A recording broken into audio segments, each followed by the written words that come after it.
What does it feel like for your number one identity in the eyes of other people to become refugee? That I need help all the time. I needed help, definitely, but not fully help. You weren't helpless. I wasn't helpless. What would you say to Americans or Europeans or anyone who thinks that could never happen here? It can happen anywhere.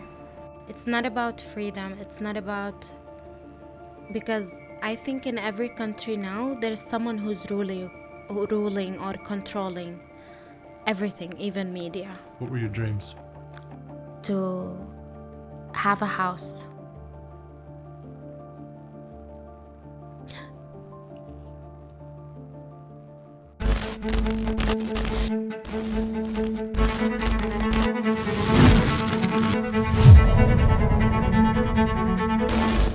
Most think peace is passive, that war is inevitable, that someone else will handle it. Well, we don't.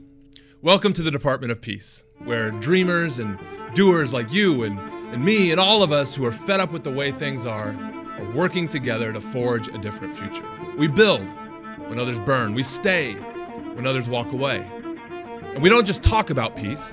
The Department of Peace is an online community of people that is making peace inevitable together. Today, we're joined by Marwa Mohammed, a Syrian artist, war survivor, and refugee, who today serves as something like the press secretary for Humanite Peace Collective. Together today, we dive into how to survive a dictator. Marwa breaks down what it was like to grow up under the dictatorship of Bashar al-Assad in Syria, the moment her family decided to leave everything and flee, and what she's learned along the way about how to keep communities together when everything around you seems to be working to tear you apart. Here's our discussion. Marwa Mohammed, welcome to the Department of Peace. Thank you so much. I'm glad you're here. Me too. So, we're talking about how to survive a dictator. Mm-hmm. This is the Syria edition. And of all the people I know, you and your family have one of the most interesting stories to me about one of the ways that someone can choose to survive a dictator. Tell me about your life growing up young. My life wasn't that special. I was school, home, growing up in a very normal neighborhood with our neighbors, with my siblings as well. And where was this exactly? This was in Damascus, Ghouta, Damascus. Ghouta is a neighborhood or kind of a suburb of the big city Damascus, right? Yeah, it's not in the center of the city. It's like the round of the city. Yeah, the outskirts.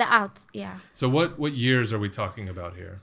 So here we can say 2005. Yeah. And what's going on in the world? What's going on in the wider part of the region during 2005? I have no idea. Because you were a kid. Yeah, if I'm talking about myself back then, I had no idea.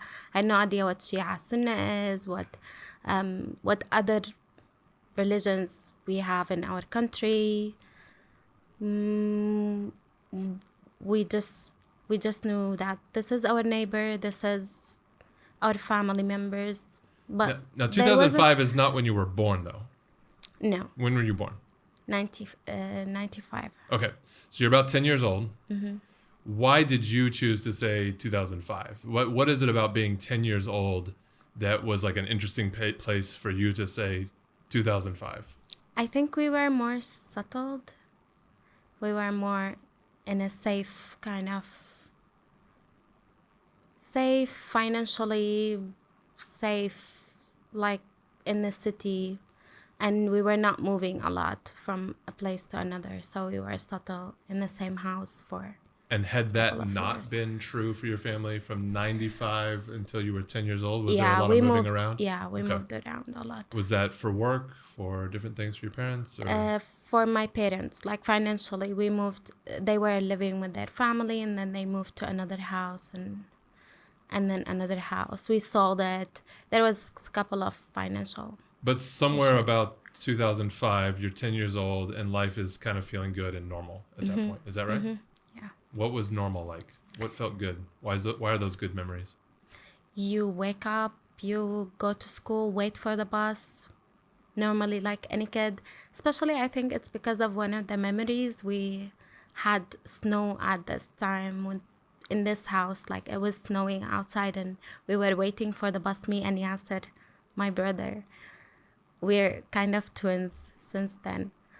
And then like the bus didn't come and we kept playing in the snow outside, making snow. My mom watching us from the window. So it was kind of a nice memory. Everything was quiet. No one was outside. Maybe this is a crazy thing for you to hear, but I think if I can speak on behalf of many Americans to you right now, I think some people are surprised to hear that you waited for a school bus in Syria. Like, I don't think that's an image of young Arab children or young maybe Muslim children or young Middle Eastern children that a lot of Americans even would have. Is that weird to you to think that Americans wouldn't know that you also had to wait for the school bus? Yeah, of course. How would I go to school? Yeah. Sometimes the school is close to our houses, so we don't need to move. But my school was a bit far, so we needed like bus to get there. So 2005, you're having some good memories as a child. I will tell you, just to help remind you what's going on in your neighboring country of Iraq. Iraq is already at war by that time, right? So the United States has invaded Iraq, overthrown another dictator named Saddam Hussein. Saddam has been captured by that point, and he's now in prison. You guys are living one country over. You know, as an American at that time, I think a lot of our country was talking about the whole Middle East in the same kind of way. So anything we said about Iraq, probably most people thought the same thing was true about Syria. The same thing was true about Jordan. When you think back, or your family thinks back or talks about that time, what was the feeling? What did it feel like to be a Syrian? Was it a proud thing? Was it? Yeah, we actually in schools, we used to grow old thinking that we're Syrian, we love our countries and our country. And we have a lot of curriculum, like kind of lessons in the curriculum that tells you you're an Arab Syrian. So it's about whole Arab thing, united. We had a special class about about politics, actually. It's about Ba'ath, Hizb al-Ba'ath, the Ba'ath party. We call them Baathists, or the Ba'ath party in America. Yeah, the Ba'ath party. And it was mainly talking about how, of course, the president, like he's the leader and the life of the president. Now, 2005, who's the president? Do you remember? Yeah, Bashar. By that time? Yeah. Okay, keep going. I will have some more questions about that. Yeah, I don't remember that I was even in school when Hafiz, his father, was there. His father? Yeah. Yeah. So I was growing old, learning about Bashar and his career and how he's a doctor, and then how to be a better citizen. This is the curriculum. How to be a better citizen, and how to, like, I can't actually remember a lot about it because I didn't actually study it a lot. I was going to ask you, did it feel good as a 10-year-old? Did it feel weird? Did it feel natural? Did it feel like it was coming from a factory? Kind of a factory. And my father, they used to do summer camping and take children there, especially for the party, like a summer camp. Yeah, summer camp for the party. Location. Yeah, it's like an army kind of. A way to make you feel more connected to the party. Mm-hmm. And my father would always reject and tell us never do this or never participate, never put your name on the list of the summer camp. Would they recruit you for this kind of camp at school? Yeah, and they would choose 2 people every year. Those people will be the leaders of the class for the next year. And those leaders will be like snitching leaders Snitching. who would look at everyone and report on every single student or friend in their classes. This is a hallmark of single party countries, dictatorships, authoritarian everywhere. Snitching, narking, spying. Snitching actually is what was the most dangerous thing in our country. I know that was true among adults, but let's stay with being a 10-year-old. What Yeah. is it like to think, what is it like to have 10-year-olds, 12-year-olds spying on each other, snitching on each other? They would get, like, if I was them, I would be like, okay, if I get 5 more marks in my 12th grade, because I'll need to go to a medical kind of university. So they would give me plus, If I got 90 and I need 5 more marks, they would give it to me. So I bonus get bonus points. bonus points. So And why you, not? You I would would get do bonus points for snitching, for the party, it. Yeah. for the country, For the leader. for the glory of the leader. Yeah. To protect him, to help him. They would tell us to protect our country from, Okay. especially from enemies around us. Who are the enemies? It would be mostly Israel, Okay. most of the time. So And maybe the West. we have to spy on each other to protect the whole country from Israel because what? Maybe this family, they are also a spy for Mossad, for Israel? Yeah.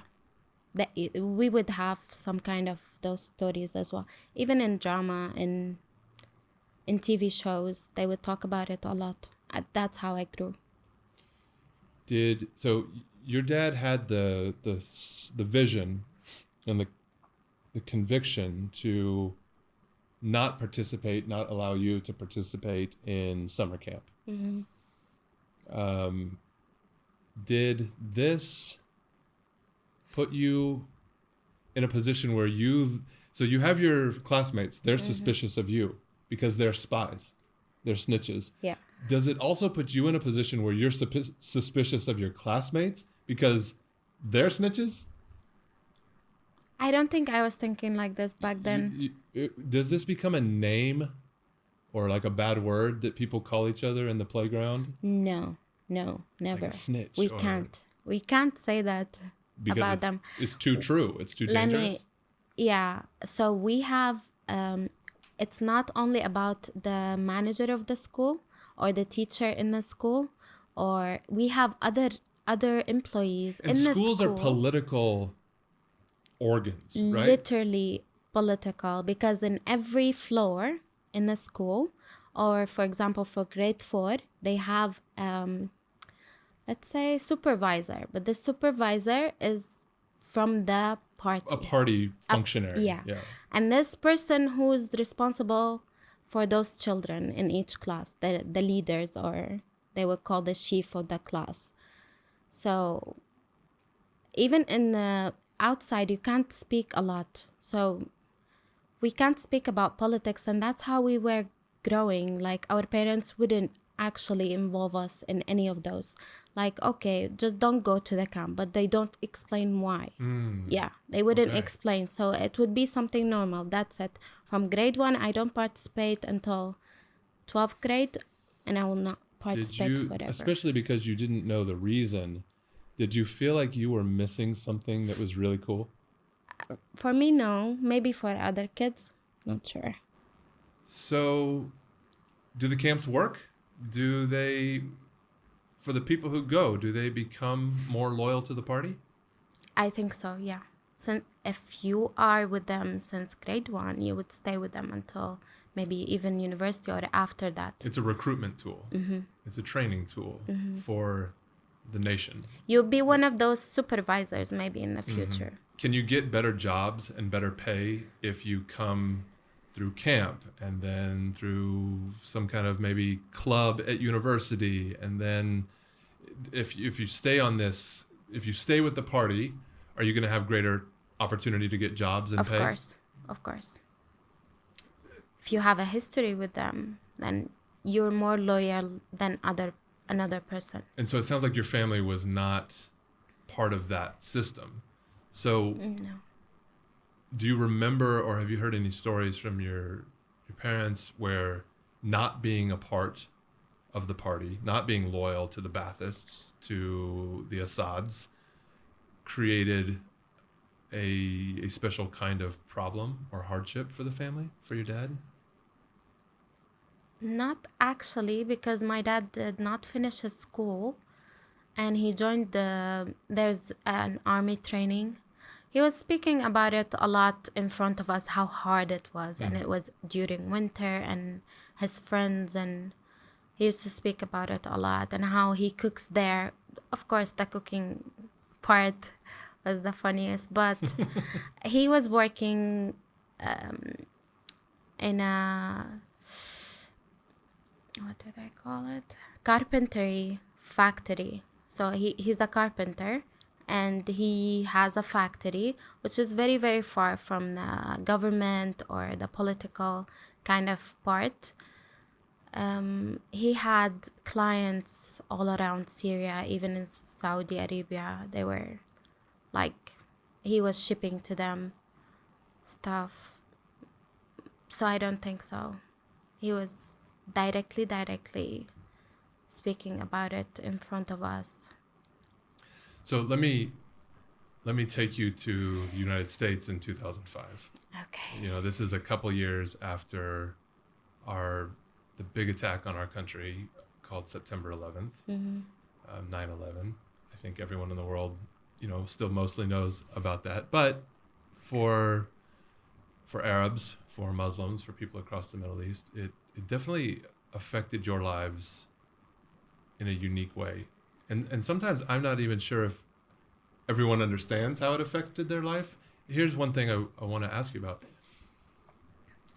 That attack was carried out by people who were using Islam explicitly as a identity and a justification for the terror attack, for killing thousands of civilians, for, you know, trying to attack an empire that they felt like was also harming Muslims around the world.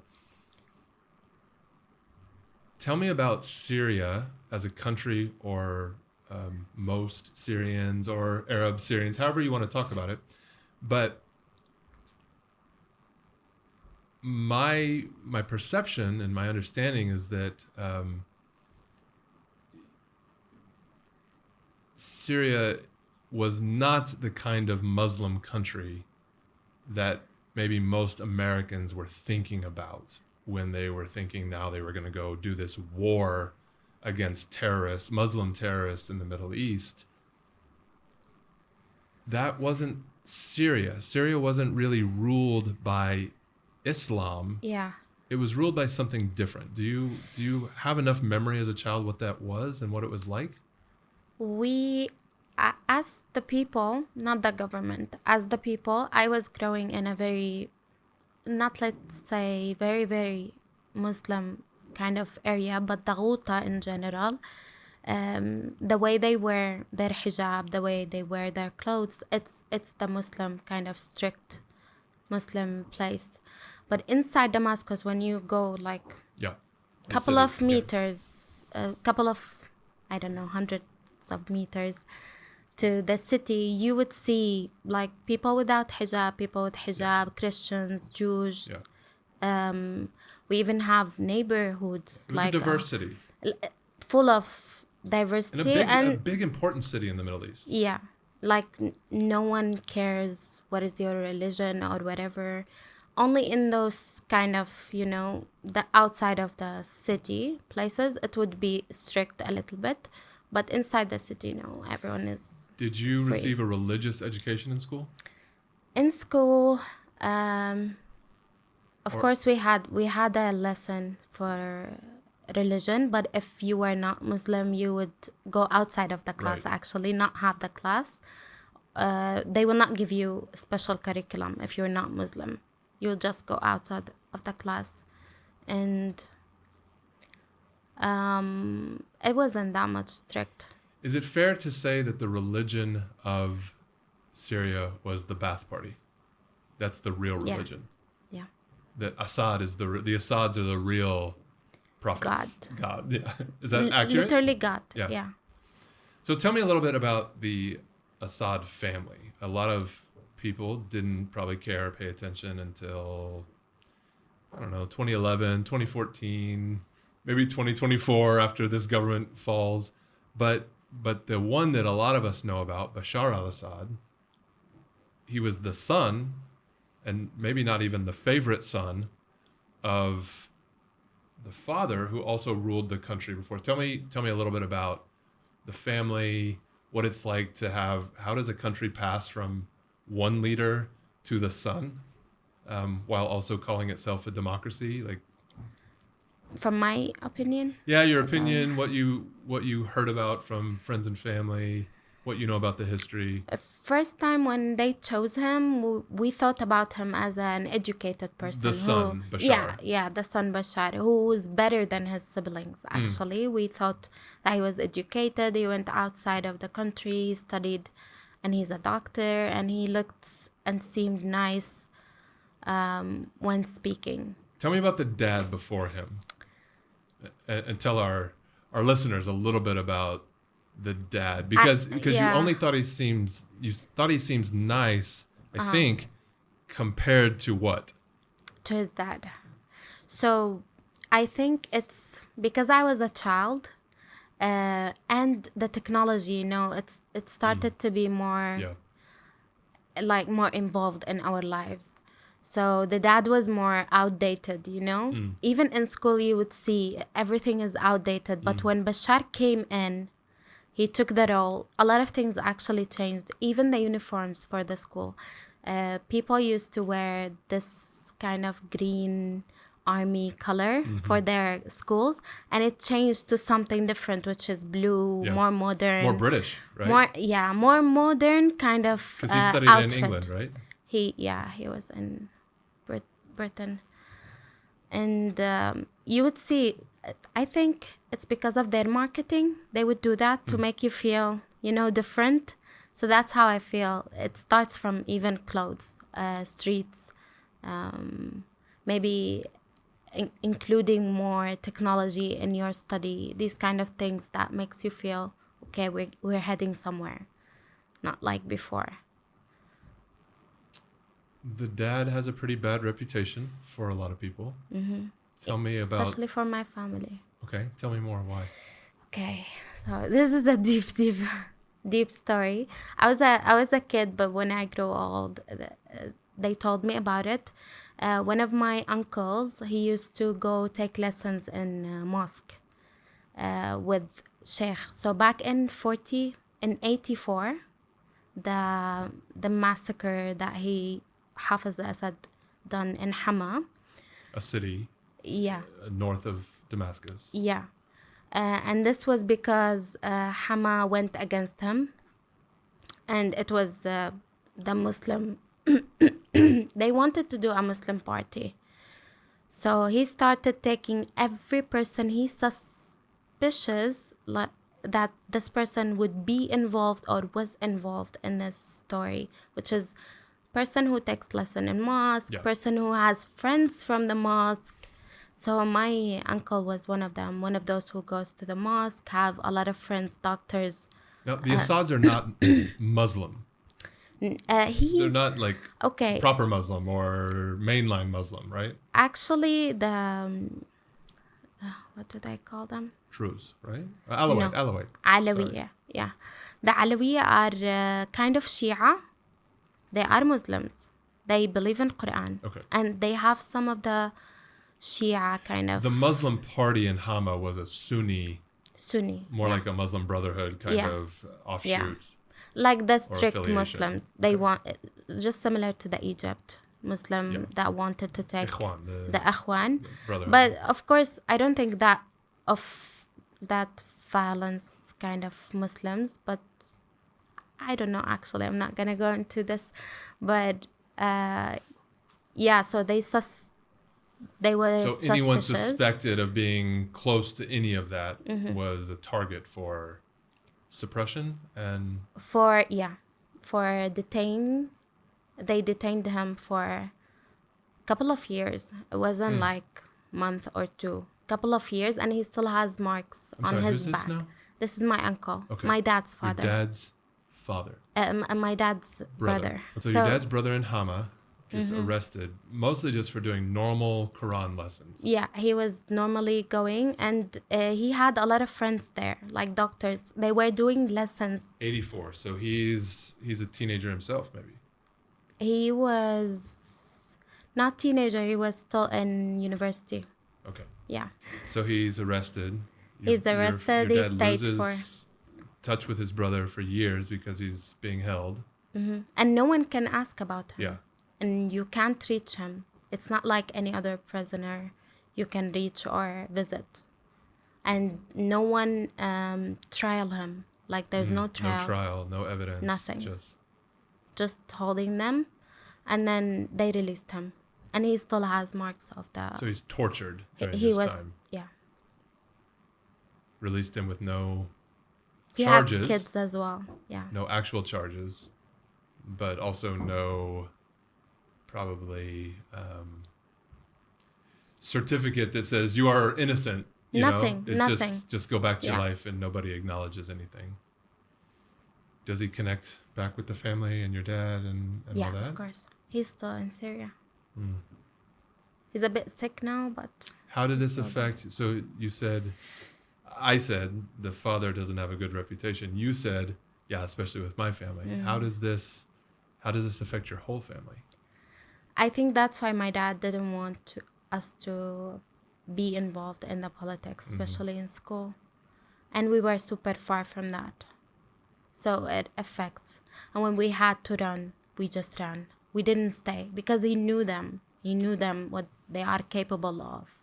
Okay, so because let's of this talk about that. When situation. we had to run. So you were born in 95. Your dad has now lived almost 10 more years after his brother was kidnapped and tortured by the regime.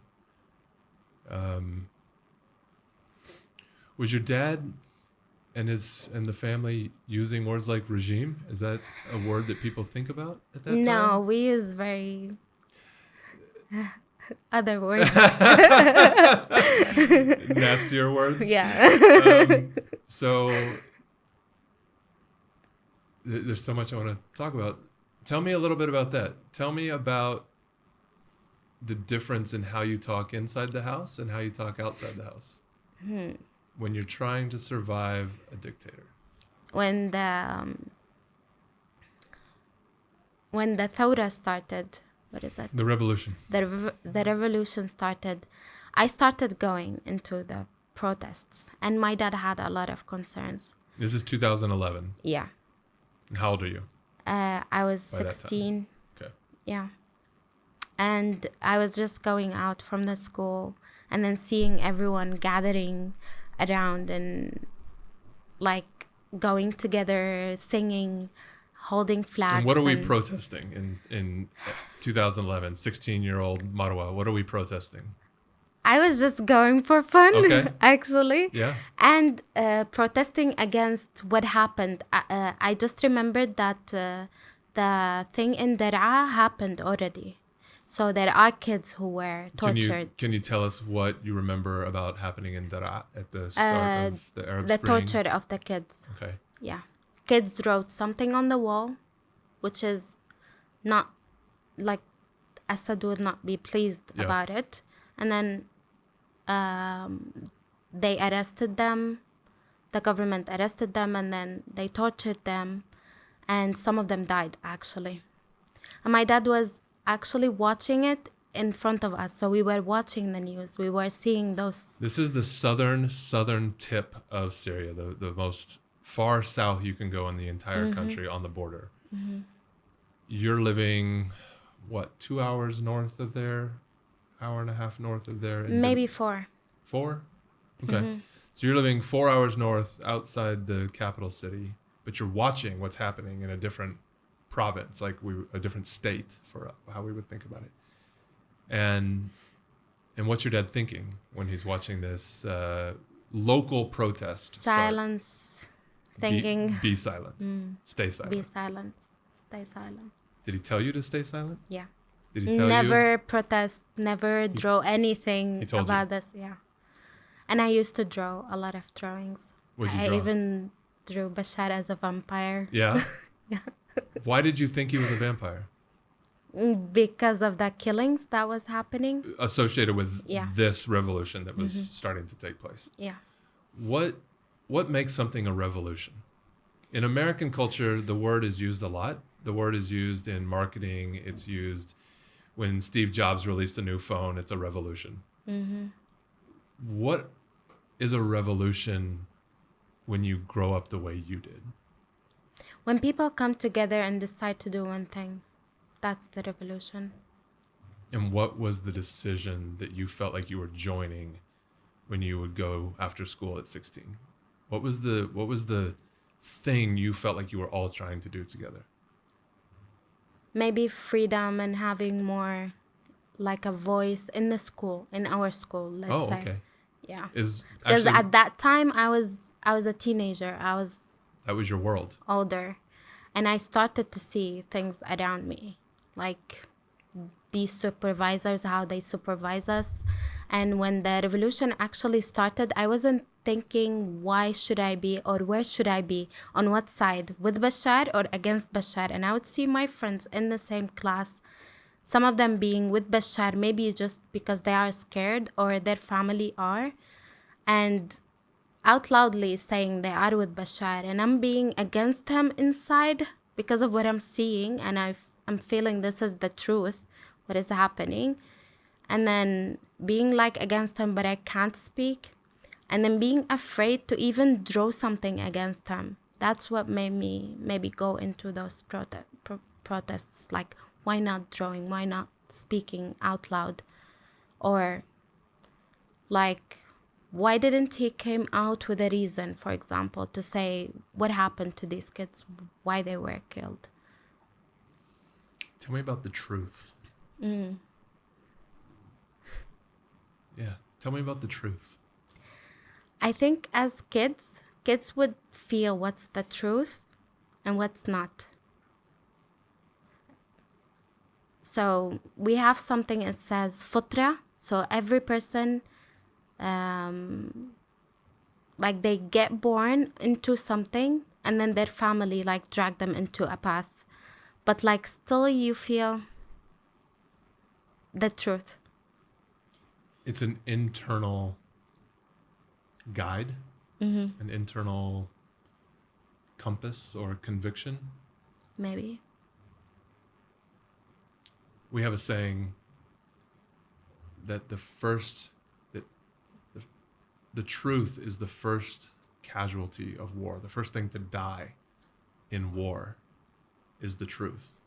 Does that feel accurate to you? I didn't understand. Does the it. truth die? Did you watch the truth die in the eyes of your friends, in the hearts of some of your friends, Yeah. some of your neighbors? Did the truth die Yeah. in them? Yeah. How does it die? Why does it die? Why did it not die in you? I feel it was them being scared. That's why it didn't, like, it died. And I was more brave than them, maybe. Maybe. Not sure. But I would see it in their eyes. Like one time I drew something and I hid it in my drawer, in my desk drawer. And then I came back from the rest and I was pulling it because I'm going to the protest and I'm pulling the paper. And then I saw it was ripped. Someone ripped it somehow. So I knew Someone actually found who your was... private drawings. Yeah. And they ripped it Because they were in scared. protest of you. Yeah. You drew it as a protest of the regime. Yeah. They saw it and ripped it to protest you. And I don't think it's because of me or they are doing this because they love Bashar, but they were scared about It's themselves. not personal. It's not personal, no. They are scared about themselves because if someone found it, then the whole class would be under investigation. investigation. I want to come back to this. It's not personal, but not right now. Mm-hmm. We have this saying that's kind of become popular in the last 10 years in the United States in English. Someone will say about somebody else. Sometimes people even say it about themselves if they're very like big head kind of person. They will say, she's the truth, or he's the truth, or some like basketball stars will say, I'm the truth. Like, what do you think it means to stay true? Like, how do you stay true in such scary times when you see people around you abandoning the truth? Joining the group that they say the truth. Staying with other people? Yeah. Does that group get smaller and smaller and smaller with time? Or does it get bigger and bigger and bigger with time? It does get smaller.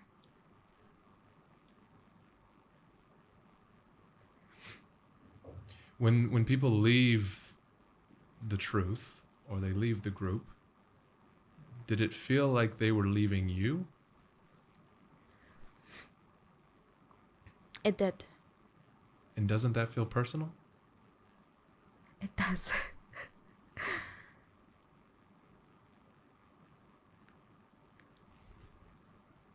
I'm gonna tell you about my family who stayed in Syria when we left. They felt it personal. Like we left, we ran away, but they felt personal stayed. that you left them. Yeah, but they stayed. They felt it personal. Were they with Assad? With Bashar? No, they were against Bashar. So you're both against the same thing. Mm-hmm. But we ran away and they decided to stay. So tell me about running away. We tried to go there earlier, but I took us in a different direction.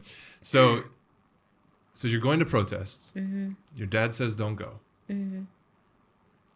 Did you know it was risky? No. I thought it would be fine. Especially with a big group of people. I would be fine.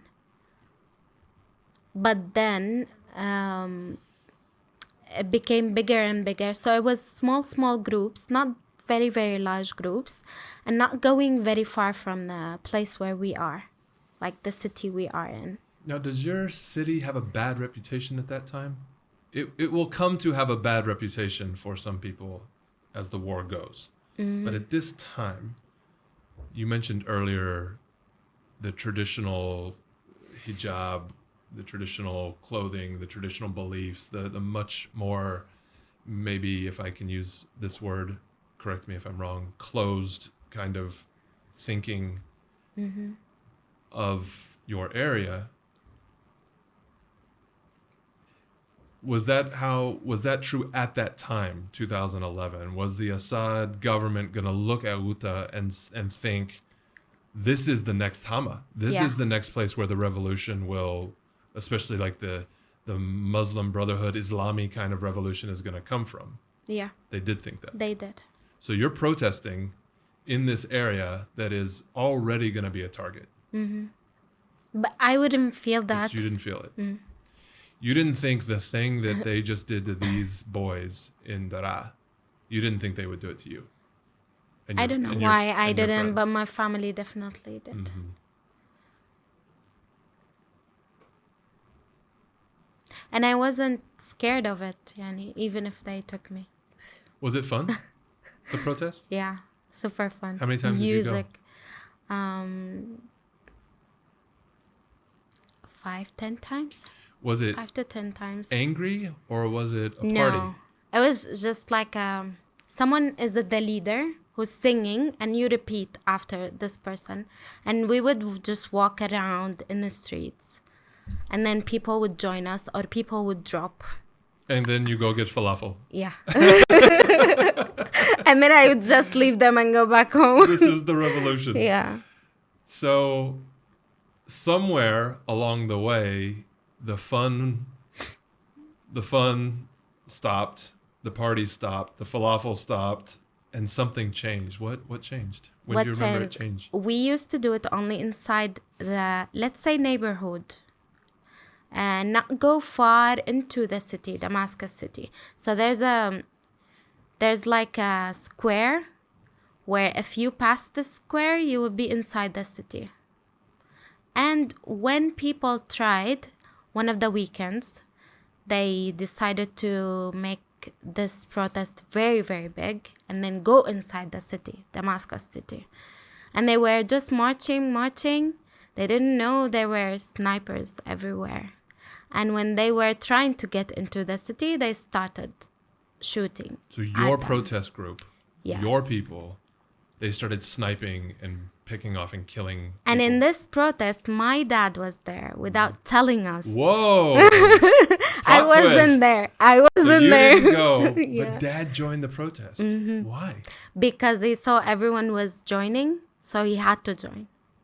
The truth. Everyone inside the place where we're living were joining, so he had to join. Was he joining from pressure from his friends, or was he joining because he couldn't stay silent anymore? He couldn't stay silent. The truth inside him. And he had a lot of things happen, like to his brother, and then him when he joined the training for the army for 3 years. He stayed there. So he was seeing how they treat Sunni, they treat people different than them, not the Alawi people. So he decided to not stay silent. But then when he saw they started shooting, it's not safe anymore. Then I think he started planning on leaving. Because we wouldn't also be silent. Me and Yasser would also join next time. So since we're teenager, like we were still teenagers, we didn't know actually what to be scared of. What if they shoot us? It was revolution inside us as well. Ooh, tell me more about that. We wouldn't be scared, I think, at that point to be dead, since we see other people in other cities going out and not being scared. Why do the young always start the revolution? I think at that age, you always ask for change. You hate what you've been raised of. You want something new, maybe. But at the same time, you're telling me we didn't know. We didn't understand. It was fun. It was a party. So what does it mean that the youth sometimes can see things more clearly and sometimes can start something even if maybe they don't understand what they're starting? I think half of their decision would be, yeah, this is fun, let's change, let's do. But the other half would actually see the truth. So after the protest tried to enter the city, enter the capital, I think like Hunger Games, you guys were in the districts. Yeah. You were like District 13. You were far out from the capital, but you went on a march and you decided you were going to bring, you didn't go that day. My dad. But your dad and his neighbors and friends decided they were going to bring the protest to the capital. And that's when everything, you can't come to the capital. You can keep your protest 4 hours away in Dara. You can keep your protest, 30 minutes away in Ghouta, but you can't come to the capital. If you come to the capital, it's over. So what happened after the snipers started shooting? After that, of course, everyone who could ran back and didn't move. Some people were actually stubborn and they wouldn't accept, like, how are you shooting at us? We're going. And they would encourage other people to go. And then there were a lot of people who got injured or even killed. My dad, of course, did not continue. He just stepped back and went back home. And we could see the terror in his face. We didn't know he was in a protest, but he eventually told us. And he started thinking of like us moving, but not directly after the protest. I'm thinking about that drive from Damascus to Ghouta right now. I've made it many times. I'm thinking about your dad coming in on that highway, getting shot at, and running back out on that same highway. Yeah. And I'm trying to imagine what that part of the city and country looked like at that time. Because when I made my first trip on that road, it was all destroyed. No, it was full of shops and They followed your markets. dad essentially over time. They followed your dad. They followed the protests, and they took the fight from the capital all the way out to Ghouta and destroyed everything. And that's when I met the road, and that's when I met Ghouta for the first time. Was after it was all destroyed. So your dad is thinking. I can imagine your dad is imagining what is going to come if we stay here. He has a vision because he saw what happened to Homs. He saw what happened to Hama. And he makes a decision. If they are sniping at us now as innocent, peaceful protesters, I have to get my family out of here. Is that right? Yeah. How'd you leave? What happened? After that, actually, those You called it protests- run. Yeah, we You ran. didn't call it leave. Why 'Cause is it running? Because we didn't took anything with us. That's It was a why very it's fast running. decision. Yeah. How fast? I think he was thinking about it, but he didn't make the decision. And my mom thought, if we go now, we will come back. It's just a temporary kind of situation. Said every refugee ever. Right? Yeah. And she had all her Is that stuff true? hidden. Am I thinking In the about that right? house. Every refugee thinks we will be back very soon. Yeah. She thought a couple of weeks. Weeks. How many years has it been? Since 2012 13 until years. now. Yeah. Almost 13 years. Yeah. Not a couple weeks. So they leave. She doesn't take anything with her. She doesn't pack up. You don't get to pack No. up anything. She actually hid it like inside the bed, or our stuff was hidden inside kind the of bed, stuff? and like clothes, or she had bought new stuff for the kitchen, like pots and stuff, and she hid it inside the beds, and It was special to her. we went out. Even she had gold. She hid it inside the chimney. We had a chimney, so he hid it there. And then we went out. Why don't you take the gold with you? She was scared that they would steal Yeah. it on the checkpoints.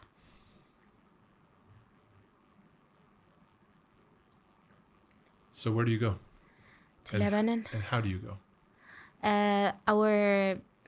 My grandfather, he grew up in Beirut. So he was going and coming back to Damascus from Beirut. And when this whole thing started, he was the first one. My grandpa was the first one to leave Damascus. And then when things started to be more difficult, he invited us to come to Beirut. And we went there. My mom maybe thought that it would be like our summer trips. It would be a couple of weeks and coming back. But it took longer. So you're in Lebanon. You're 17, 16, 17? 16, 17, yeah. Are you living in a house?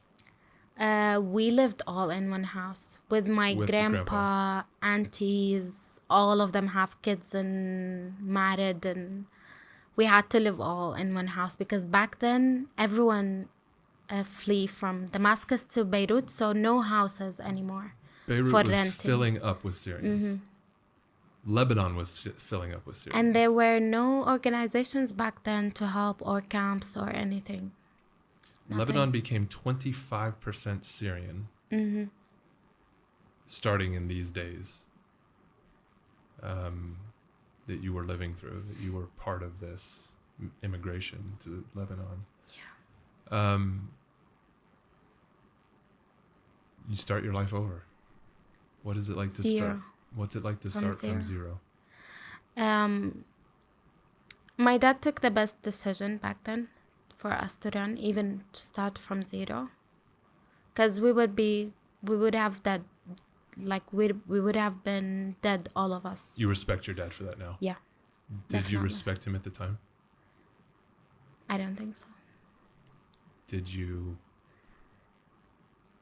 What did you feel? I felt like I hated moving. I hated traveling. I started hating traveling. Like anyone tells me, oh, I love to travel to this country. I'm like, no, I want to go back to my home and never travel again. I even couldn't register in schools or like go to school because they would be like, for Syrian, there's no schools. So I had to work very hard to register in one of their schools, and it was very hard to like study with other students there. I felt different. Like I felt I'm different than them. I stayed for 1 month and I left, though it was very hard to register there. Lebanon's a very small country. It is a neighbor country for Syria. You can go from Beirut to Damascus. If there's no checkpoints, you can go there in like what, 1 hour, I think? 2 hours maximum. Okay. So very, very close to each other. But the cultures are very different. Very different. What was it like? It was very weird that like they would speak English to each other. Like, you know. It's always mixed. It's like a mixed salad, It's a right? mixed kind of French, English. Arabic. It's up to their studies. If Yeah. their school was French, they would speak in French. And you didn't speak any French? No. We would study French and English, but we would speak to each other fully in Arabic. We wouldn't speak in English. So it was a bit different. Even there, the way they were raised was different than mine. How so? So more free, more open, more like they would wear bikini on the beach normally. It's kind of a Western. It's what Beirut's famous for. Yeah. Yeah. Yeah. And they would make a lot of friends. And the schools are mixed as well. Yeah. I used to be in a girls only school. In Syria. And they would be very strict about even the shoes. If your shoes should be full black. If there's a line gray or a line white, they would be like, you have to go back home, or they would call your parents, or they would even punish you and keep you outside waiting for like 2 hours and then go to your class. Huh. Yeah. But not in Beirut. Not in Beirut. In Beirut, you can go with your pajamas. It's totally fine. It's very Western influenced. Yeah. Like that. Yeah. Very French. So it was very influenced. different, and I think because I was in a very crowded house and I wasn't subtle, though I cried, I was depressed. I was like, I need to be registered in the school. And my grandma back then, because she knew a couple of people, she could do connections, and I was the only one who was registered in school between my siblings. Because I was like, I have to register. I have to continue my studies. And then I stayed for... Education? Have you always loved education? Yeah. Yeah. Did it take a different meaning in your life at that time? I think that means I'm ongoing, not stopping. That's the meaning. Everything about your life stopped. Everything stopped, but I didn't want. You could keep education going. Did it work? It didn't work. Why not? I stayed for a month and I left. I couldn't make friends. Was it language? I think the culture? curriculum was different, was a bit harder, but I could do it like anyways. I know myself. But I think the friends, the culture, like seeing yourself different than the others. Were you still pretty dressing hard. the same as Gota? No. All black? No. I was just dressing normally. Without uniform, of course. They don't have uniforms. And it was English curriculum as well. It was pretty fun, but I couldn't make new friends or be normal. I couldn't be normal. Did you have a word at that time like trauma? No. I didn't know what trauma is. When you think back at that time, do you think you were experiencing trauma? Yeah.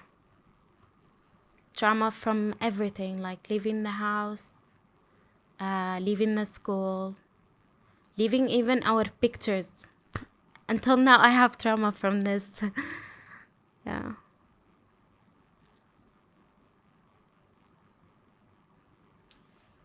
You're one of the best learners that I've ever met in my life. You're one of the best people that I've ever met in my life who can look at a problem or look at a situation and say to yourself, I will figure it out. And then you go and you figure it out. Where does that come from? Stubborn. Stubborn? Yeah. Does it come from this period of time? I think so. Because I regret I didn't stay in the school and I couldn't figure it out until now. What does that regret feel like? It gives me more courage to finish something I start now. Do you think life today would be different if you stayed in that school? I think I would have more friends, more connections in Beirut. And I would not have this feeling against Beirut, which is like, I don't feel belong. I don't feel connections. I don't like it. I don't think I would visit it anytime in my life. You feel like the city rejected you? Maybe if I could figure it out in the school, I would have different feelings. And your family has connection to Beirut. My mother side of family. And so for you not to share that connection, does it feel like being cut off from yourself somehow? Because you're cut off from your family? Part of your family's history? I think so. And part of my childhood. How long were you there? 1 year. I Okay. wasn't more. So what changed? Why'd you all together leave Beirut? I think not only as Syrian we couldn't be make network or connection to the city, but also the people, the Lebanese, they couldn't make connections with Syrian. They would be very racist sometimes about this thing. Like, because of the history between Syria and Lebanon, there were like some of the very bad stuff that our army made in Beirut back in the 80s. So they hate Syrians somehow. There's this kind of hate. So my mom wouldn't accept anyone to treat us very bad, especially those owners of the houses. They would even cut the water. Like, they would be even like, no, you don't get water today. Just to punish you? Just to punish us. Because We're Syrian. And they would say very rude stuff for us. And my mom wouldn't accept that. This is Lebanese Arabs, Arabic-speaking Lebanese Arabs doing this to Syrian Arabs, like essentially cousins. Yeah. And this line that goes down the middle from the end of World War I, that helped create some of these lines in these countries and these maps, helped put even these cousins against each other by nation, by flag. So where do you go? Egypt. I don't know why. How was Egypt? It was a very huge, big city. What very city? huge. Cairo. Cairo, the capital. Yeah. Huge, half empty, half crowded. I don't know how. I've seen the crowded. Tell me about half empty. Half empty because between the places where people live or where the market is, it's just the desert. Like the whole road would be desert, and then you would be in a place where it's super, super crowded. Yeah. Then you'll be in a desert and then in another crowded place. Who are the scariest drivers in all of the Middle East? The Egyptian one? I'm asking you. No. Do you have an opinion? The driver? Yeah. You mean? Traffic, driving. I think the one who drives from Damascus to Lebanon and from Lebanon to Damascus. For me, it's Cairo. Cairo? I have never been in a city where I was there only for 3 months, so. it was, Cairo has the craziest drivers I've ever seen in my life. Okay, so you're there for 3 months. Yeah. What was the choice for Cairo? The choice was work. My dad got Okay. an option for work there. He's a carpenter, as I said, and one of my aunt's husband was Egyptian, so he had the place for us. He had the shop, and my dad would go and just start. Like, we live in the house, he go to the shop and start the business. Did that feel like progress? Did it feel like Dad got a job, we're making positive move in our life? Or did it feel like displacement? Displacement. Again. Mm-hmm. For me. I don't know about my siblings or sure. my family. Why did it feel that way for you? You weren't happy in Beirut. You didn't belong. They didn't accept you. But still, it felt like displacement. Because I'm not going on a vacation. We're going to live there. So I have to start from zero again. And I didn't have much of good experience starting from zero in Beirut. Yeah. So it was displacement for me.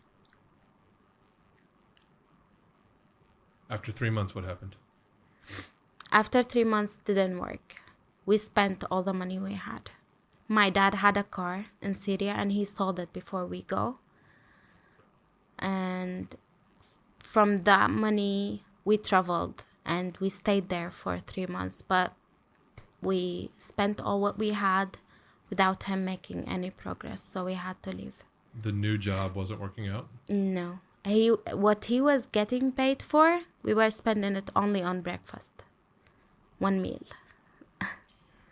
Do you feel like, from what you know about the story now, were these details not worked out ahead of time?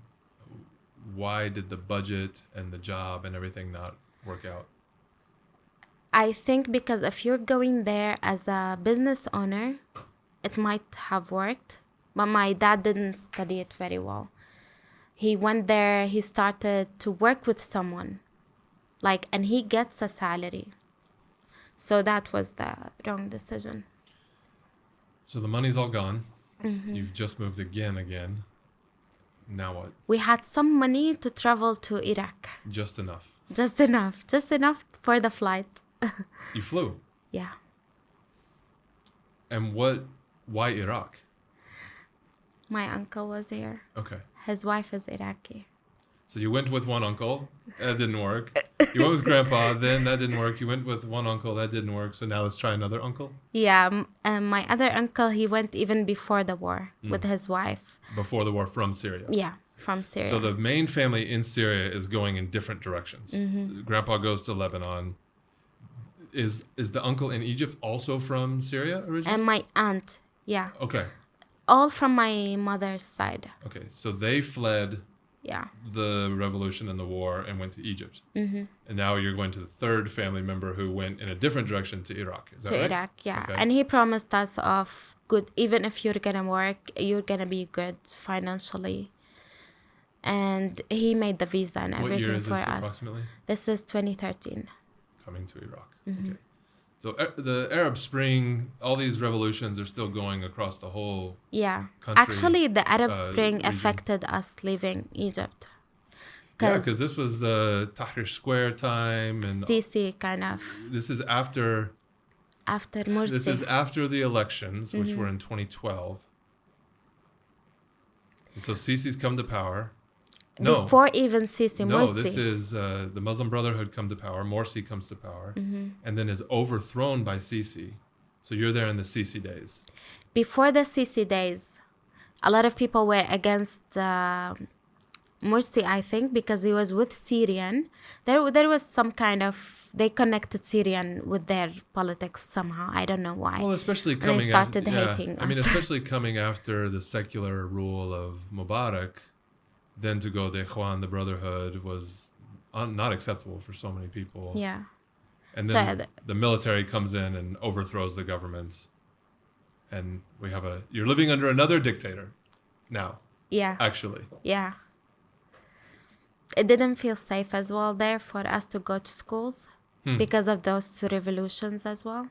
So we decided to leave. So you go to Iraq, 2013. Saddam's gone.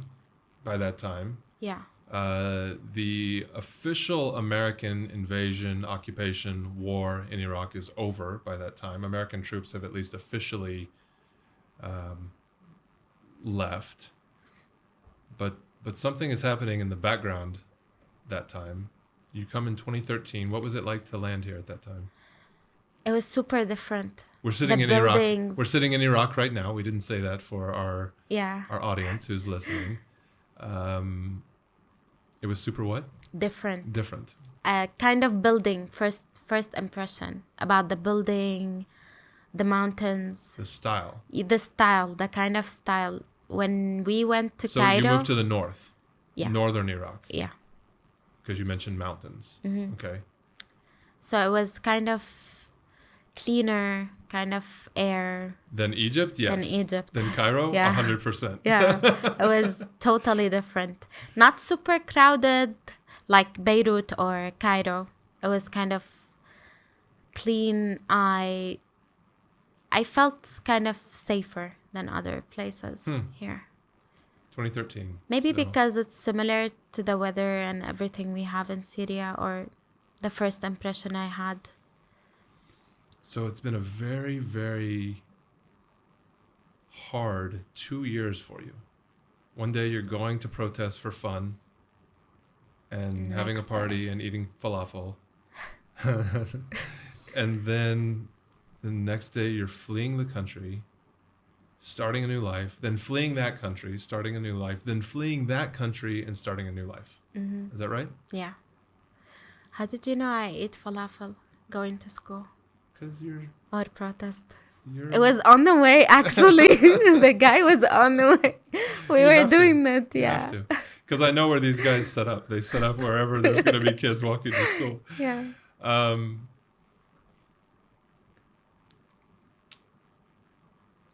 And Iraq feels somehow like progress. But does it also feel like displacement again? Of course. We had no place to go to, zero money, zero budget. We had to get some help from someone. In Cairo, you didn't start at zero money like that. No. You started from zero is a different kind of phrase. But But you had money in your pocket. We had some. Lebanon, you had money in your pocket. Yeah. But you we were had. starting over. Yeah. But by the time you get to Iraq, everything's gone. Everything's gone. And what happened? What happened, we were displaced. We were sitting in my uncle's house, and then he kicked us out from his house out after 7 days from staying in his house. His wife didn't like it, and we were in the streets for like 2 nights. The real streets. Yeah. Like, you're not just saying... We didn't know there were camps or But you're not anything just for saying a Syrians. word. We were in the No, streets. no. Like, you were really, truly in the streets. Really? You slept without a roof over your heads. Mm-hmm. You're 18 years old, approximately. Yeah. And back then, I think there were problem about renting a house. We couldn't find any. It was super crowded here in Soli. Every country you've listed had very anti-Syrian policies in place. Yeah. And this is why the context that I referenced earlier matters. The Al-Qaeda, the September 11th, the terrorism, the American invasion and war on Iraq that then spread across the region. Like, all this stuff is part of what helped create these policies and helped create this fear, because terrorism was happening all over, but it also wasn't happening just on its own. It was happening partially because, of the American presence here. And Yeah. so you can't find a place to stay.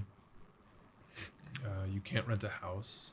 There's no money anyway. I don't know how you would rent a house. Yeah. Day number 3, after you get kicked out. Someone comes and helps us, of Who? course. Just a stranger? The sister of my uncle's wife. Someone who we don't know. Huh. We never talked to. She just heard it from my brother by accident that we're in the streets. After she asked about us. And then she came, she picks us up. She takes us to her house. We stayed in her house like 10 days. And then she finds us a house, she lands us some money, and we start over from zero. Living in the city in a normal house.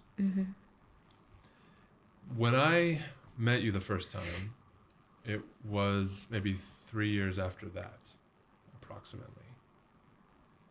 You weren't living in a house. You weren't living in that place anymore, I don't think. I think you were living outside the city by that point. Yeah. Tell me about that move and transition. So we struggled a lot with paying the rent. It was pretty expensive back then, and we were not making enough to pay for the rent.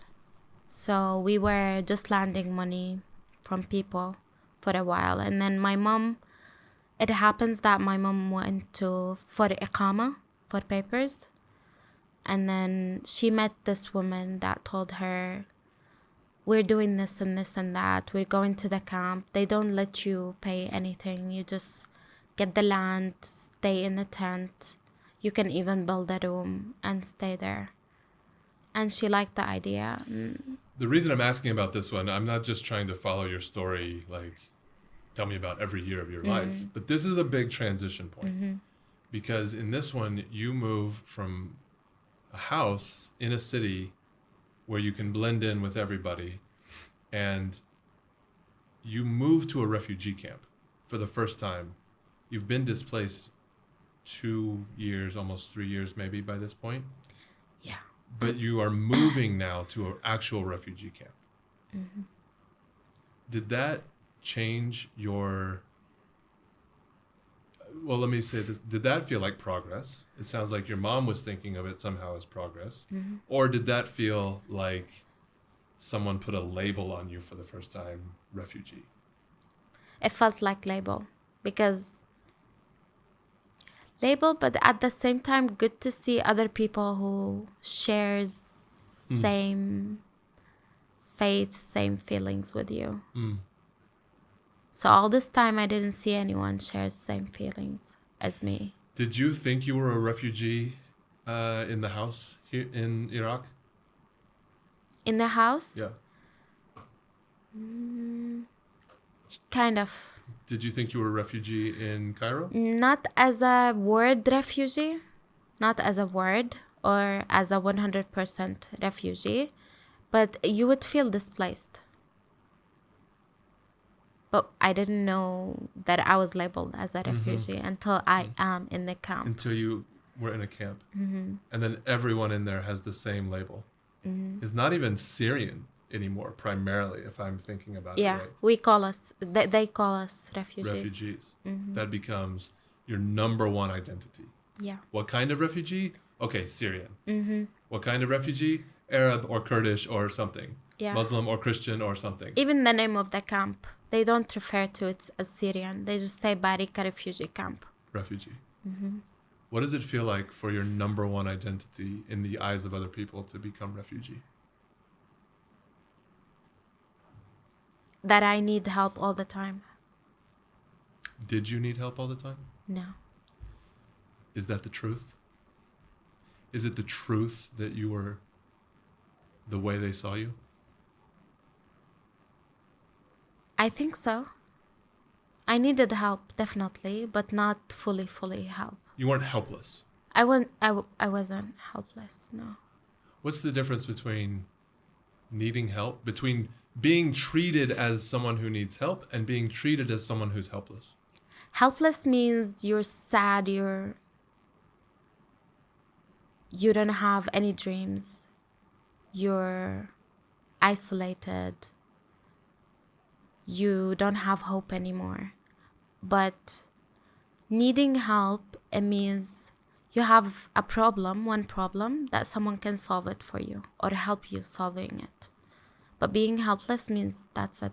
Your life is done. What were your dreams? Is to finish my studies, to have a house.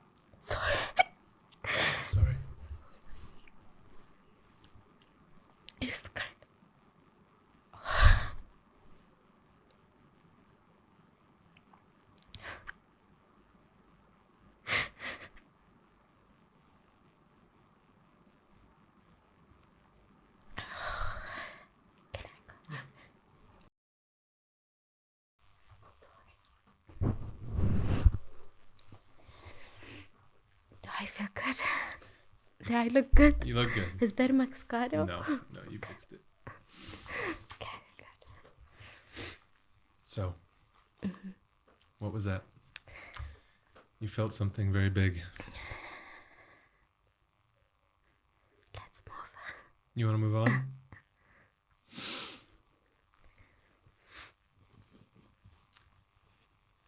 We were talking about helping and helpless, a little bit about dreams, identity. Tell me about your identity now. I've done so much progress. You have. Yeah. I've known you 6 or 7 years now.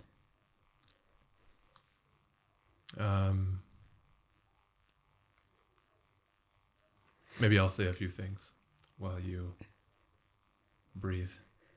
Okay. And my facts may be a little bit off on this, but I remember meeting you first as a participant in one of our courses that we were offering. Maybe accounting? Or It was WordPress. WordPress, okay. Web design. As a student, right? You started it. Mm-hmm. And you're coming in on a bus from this refugee camp, Syrian refugee camp, Yeah. full of dreamers and doers and peacemakers and young mothers and young fathers and young married people and young single people, students who are not giving up on their dreams. And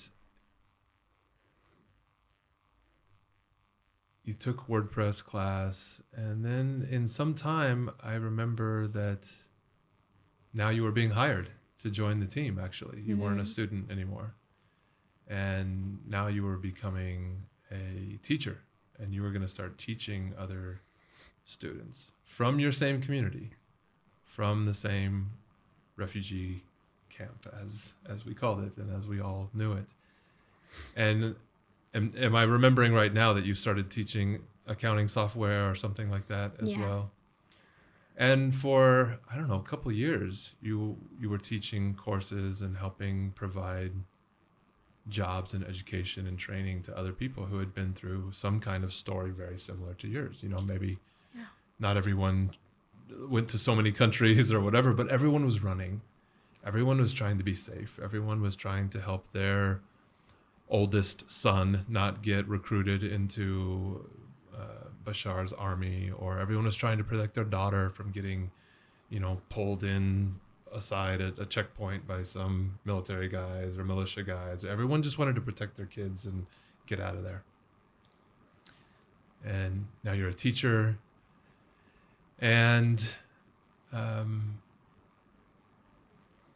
today we've gotten the chance to work, with each other, same organization for, 6 or 7 years or something like that. Today, you lead communications, social media, branding, graphic design, video development for Humanite Peace Collective. You're one of the founding members of this kind of chapter of what we're doing. I really see you as someone who never stopped growing, who never stopped dreaming, who took all this pain and all this hardship, and you continue to take this attitude of, I will figure it out. I don't know. You tell me all the time, I don't know. But then the next phrase is almost always, I will figure it out. And you do.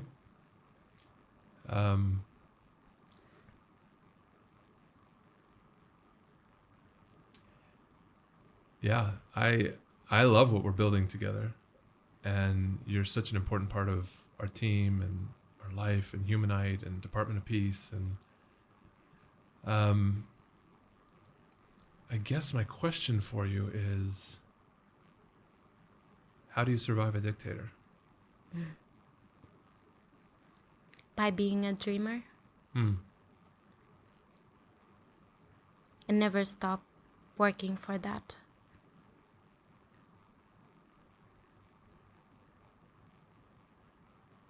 I think that's how I survived it as a personal experience.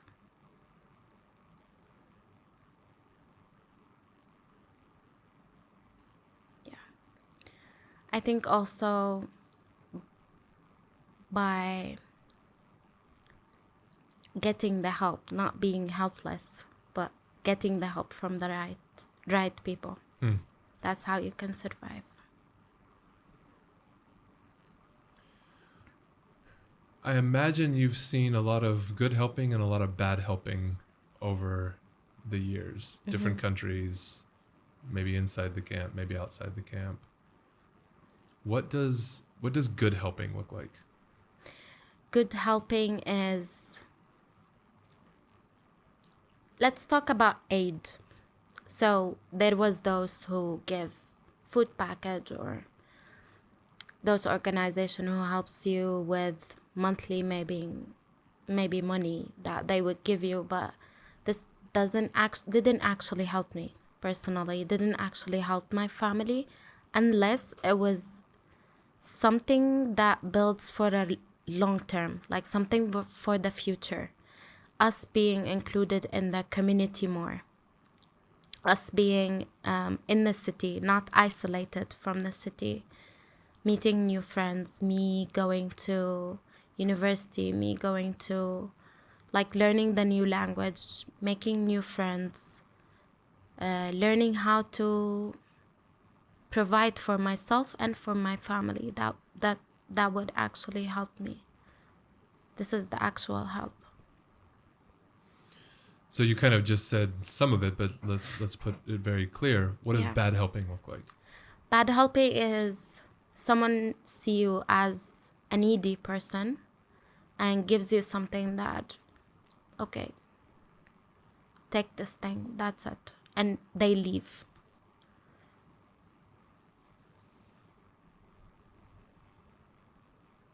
What does let's shift it just a little bit. What does a good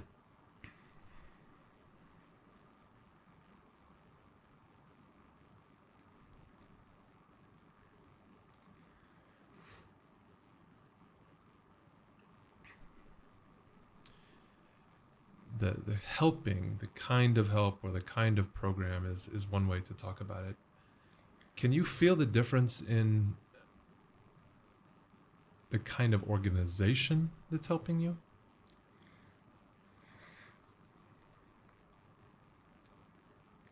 Like by the name or the brand, or By the experience. by the experience? You can tell that this person actually wants to help you, or this organization actually wants to help you, or this organization has extra money and they just want to spend and then leave. Mm-hmm. What does that difference feel like? It feels like we're just like prisoners in a place. If it was just for them to give and then leave, we're just people different than the other people in the city, and they give us what they want to give us and then they leave. Just like prisoners. They have some kind of program, they run it a little bit. Like they bring clowns or whatever. They play a little bit and then go. And we stay where we are. You have been prisoners in this camp in some ways. Is that a fair thing to say? Some of the years. Yeah. Was like really It looks like a prison, actually, with the bars and wire, and some of the policies would truly prevent you from leaving with any kind of real freedom. Mm-hmm.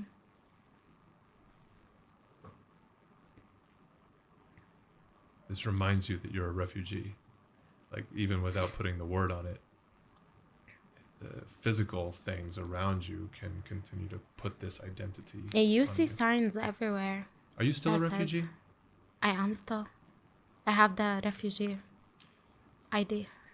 Is it your identity? Do you feel you are still a refugee? I'm not asking about the legal status. Yeah. I know legally, of course, we can say you are a refugee, and that's important to have a legal status.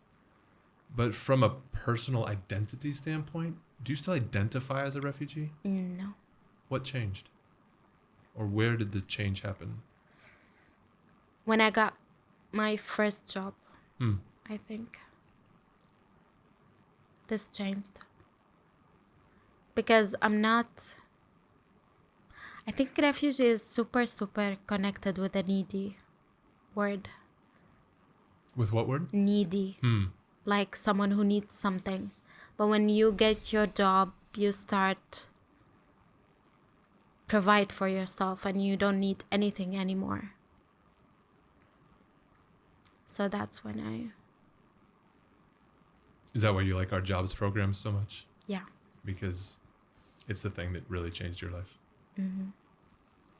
And it changed a lot of people's life. Especially me, my brother. My brother. His story is stronger than me, but yeah. So maybe you heard about it, but there are some other countries in the world right now, some very famous countries even, who a lot of their people think maybe they're going closer and closer to a dictatorship. Do you have any advice for countries who are maybe more like the place where you were at 16 years old?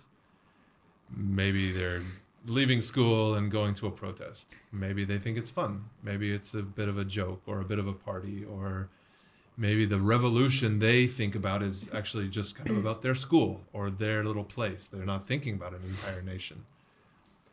But you now live on the other side of all of this, the other side of revolution. Actually, we didn't cover it, but your dictator, he got defeated. He got overthrown. He left the country. He himself became a kind of refugee from his own people, that he created so many refugees. So you live on the other side of this. You've seen, now you are in the position that your dad was in. Your dad was in the position of wisdom. He knew some things that you didn't know about. Now you're in the position of wisdom with your dad and mom. You have 2 generations now of family who have seen some things. So for some countries in Europe who may be fearing that they're coming close to this, or for the United States where some people feel like they may be coming close to something like a dictatorship, what is your advice for people on where you sit now? How should we work together or think to avoid the worst kind of this situation? I think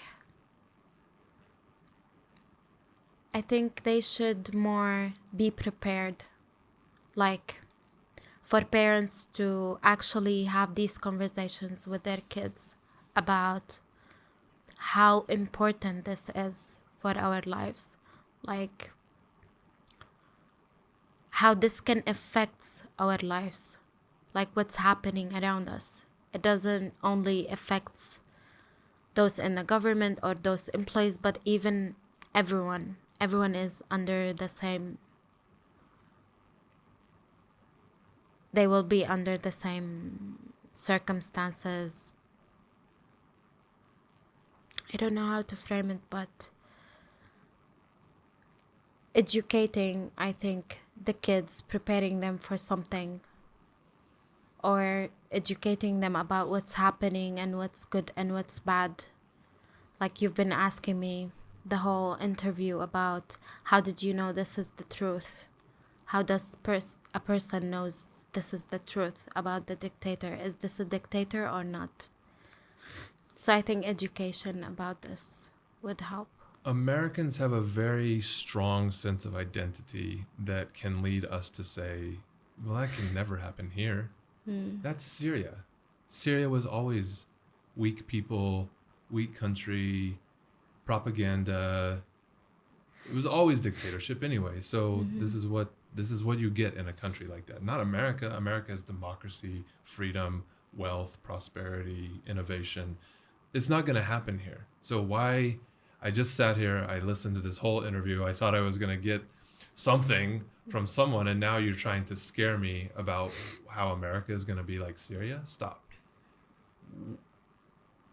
What would you say to Americans or Europeans or anyone who thinks that could never happen here? It can happen anywhere. Like, it's not about freedom. It's not about... Because I think in every country now, there's someone who's ruling or controlling everything, even media. So I don't think it's about freedom, because we've tried to be free. I went to the protest. I spoke about it. Can you repeat that question? Yeah, I just wonder if you have advice, if you have a caution for Americans, if you have an invitation for Americans to help them and others anywhere avoid what you experienced. And let me ask it like this. Were there Syrians around you, Syrians around your parents, Syrians around Damascus who were saying, that could never happen here? We're not going to go to civil war over this. Yeah. We're not going to have Al-Qaeda. This is an Iraq problem. Look at Iraq. Look at those guys. They have terrorism. America invaded them. That's never going to happen here. We're Syria. We're different. We're stronger. We're better. We had these people who would say that. We had these people who would say, who's going to come and replace Bashar? Yani? Whoever is going to come after Bashar will be worse than him. He's better than this person who's going to come next. So they would be like, we don't need to go to the protests. Why would we go against him? And even if we go against him, nothing is going to change. Yeah. But it did change, didn't it? It did. It became much, much, much, much worse. Complicated. Much more complicated before it's finally And we still don't know solved. what the real outcome will be. Yeah. So Bashar has been deposed. He's gone. And there's some things that people are very happy about. Maybe we can say there's some progress happening. But when your country falls from this place of wealth, this place of productivity, this place of beauty, it falls all the way to here. Not even here, even under. Here. And then on this day, at this place, you become free? Is that freedom compared to where you were? So how long will it take to build back to that place of the freedom you used to know, the beauty? Triple than the time that it took to destroy it, you think? to destroy.